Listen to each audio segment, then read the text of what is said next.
Good morning! So, Sunday morning, guys. Dumating ako dito kahapon. Sobrang busy. Maulan. Ayan, oh, ang putik-putik. At, syempre, wala ka kong vlog ngayong linggo. Grabe. Grabe ang pinagdadaanan ko. Mentally. Grabe ang pinagdadaanan ko mentally. Sobrang nakaka-stress yung proseso ng ni Ayos. Pero ganun pa man, yung mga pinagdadaanan natin, kasalanan natin yan. Bakit dyan tayo dumaan? So,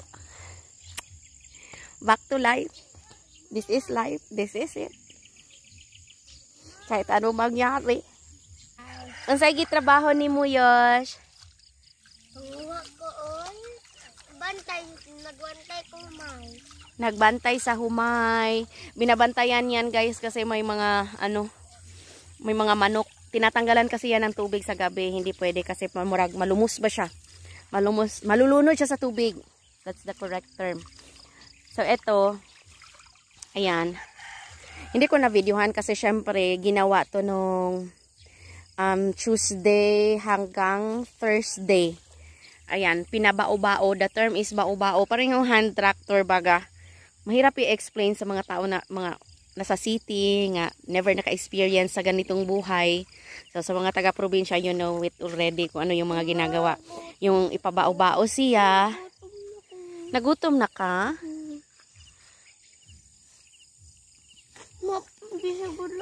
Wala ilang. Wala ni pasuling pa sinimog tubig.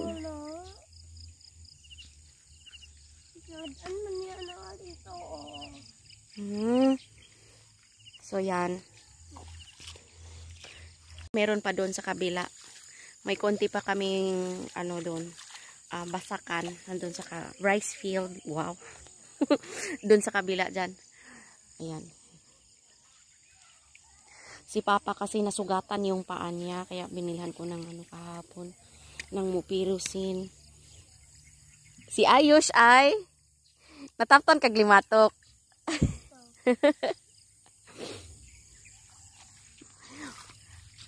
Sisimba pa kami ngayon. So, ayun guys. Back to the topic. Ayun, may problema yung papel ni Ayush. Yung birth certificate niya. In which, kailangan ko ng tulong ng tatay niya para maayos. Ayaw niya kaming tulungan. Yung sa local authority nila doon, ayaw nilang tumanggap ng special power of attorney. Kasi, willing naman ako magpagawa dito at isend ko kasi si Saisa meron siya siya, shout out pala Saisa Nepal. Siya talaga yung inistorbo ko guys para sa attestation. But before kasi ng attestation, kailangan mo nang dumaan dun sa local authority. Like, ang tawag niyan is, parang ward yan sa kanila, kung sa atin, barangay, munisipyo, ganyan. So, ayun. Yung sa barangay nila mismo at saka munisipyo nila mismo, hindi sila tumatanggap ng special power of attorney. Kasi malayo kami sa Butual, 'di ba? Andun yung asawa ng kaibigan ko na Nepalese din na handang tumulong sa amin. Nandun nga talaga siya, pinuntahan niya, nag-effort talaga siyang pumunta kasi medyo malayo-layo pa ng konti kasi Butual, tapos papasok pa kami dito, 'di ba? So, pinuntahan niya. Kinausap ko rin yung parang barangay captain doon. As yung isa ko rin kaibigan na Nepalese din yung asawa. Yung asawa niya, pinuntahan din yung munisipyo, nakiusap nga, pwede ba na kami na lang, magpo-provide ako ng special power of attorney. Hindi talaga, it's either ako o si Govinda, yung tatay ng anak ko, ang magpo-proseso doon. So, nai-stress ako guys. Ang dami kong, sino ba lang talagang kailangan kong lapitan. So, nag-iisip ako, abogado ba sa Pilipinas? Abogado ba doon? Hindi ko alam. Kailangan ko ng legal advice. Kasi nag-reach out talaga ako dito sa tatay ni Ayush. Ayaw niya. Ayaw niya talaga. In fact, sabi niya sa akin, kakasuhan niya daw ako. Sabi ko sa kanya, sige, kasuhan mo ako. gusto mong kuhanin sa akin si Ayos. Titingnan natin. Wala nga siyang ni kahit anong suporta sa anak ko. Kahit nung nandoon kami. Although, yung 0% yun ang suporta. Na wala siyang suporta sa akin kasi yung rice na kinakain namin rice Manila yon. But, of course, bago itinanim yun, tumulong din ako lahat. Basta, parang ang hirap balansehin na wala akong exact term kung anong tawag ba ditong masasabi ko na lang, wow, you have the audacity na gawin ito sa akin. After all, I have given you the chances, all the chances para maayos ka personally bilang isang tao nga ayusin yung buhay natin despite hindi ko na isa-isahin somehow. Basta mapapanood to ni Ayos, di ko na isa-isahin kung ano yung mga ginawa niya sa akin. Hindi nyo alam kung gaano kalaking pride, like lahat ng katangahan na ginawa na, alam mo yun. Tapos here comes, kakasuhan mo ako. Sabi ko, sige, kasuhan mo ako. All these years na wala kang suporta sa anak mo, I'll be happy to be compensated. Sabi ko ganun. Why not? Diba? Kasi responsibilidad mo naman yan. Although ako never man ako nag-ask. Since doon sa Nepal, nag-ask ako ng, kailangan mo akong bigyan ng ganito, kailangan mo akong, inuobliga ko siya. Talaga. Despite sa mga panunumbat, na kanang buy-buyan bata in Bisaya. Sakit kayo na guys. Ng pagkaon sa imong anak. For the first time, I think, basta kay, murag gaguot na dyan akong dughan ba. Sakit kaayo. Yun na. Nya. Karon hulga-hulgaon ko niya. Like, sabi niya, mag-antay ka. In 3 years, mapadalahan kita ng divorce paper.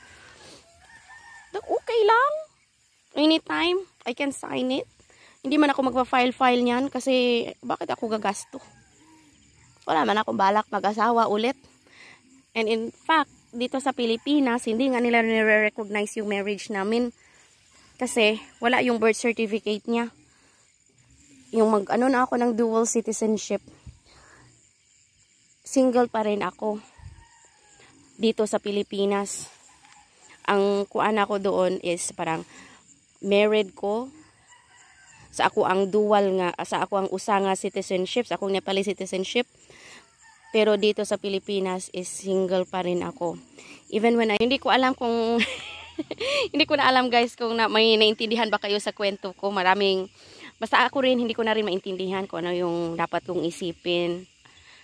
I'm praying for wisdom kung ano ba talaga yung dapat kong gawin dito sa sitwasyon na ito.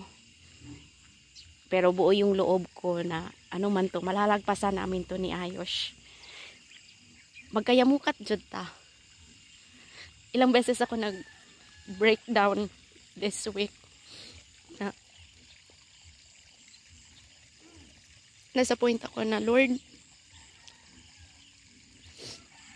hindi ko na alam yung gagawin ko. Sabi ko, basta pinibigay ko na lang lahat kay Lord ito. Kasi mabigat siya guys. Pag yung anak mo na yung pinag-uusapan, mahirap.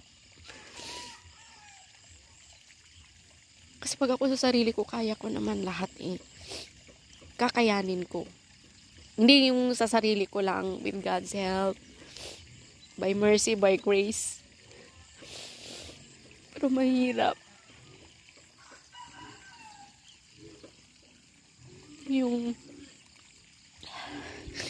Mas madali kasi yung sabihin na I can do it. Na sabihin mo na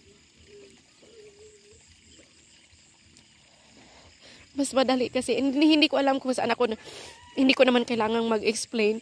Gusto ko lang ilabas. Bigat talaga yung loob ko.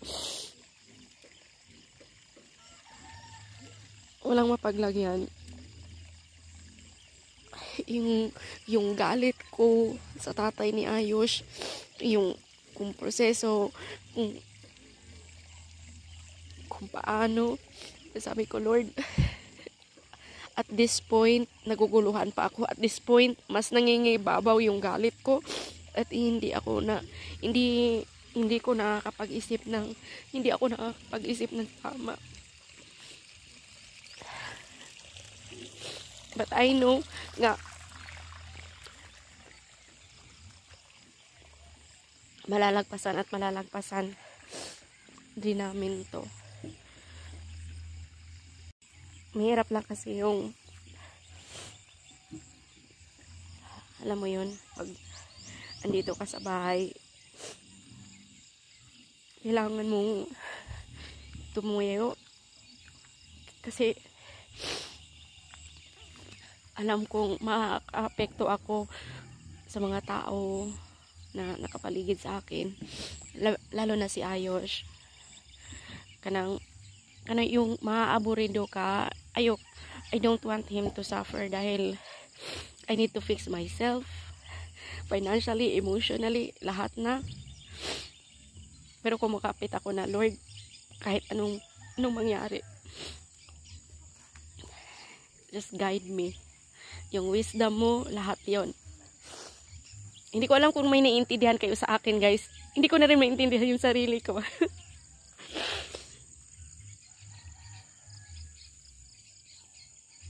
Basta yun lang yung masishare ko.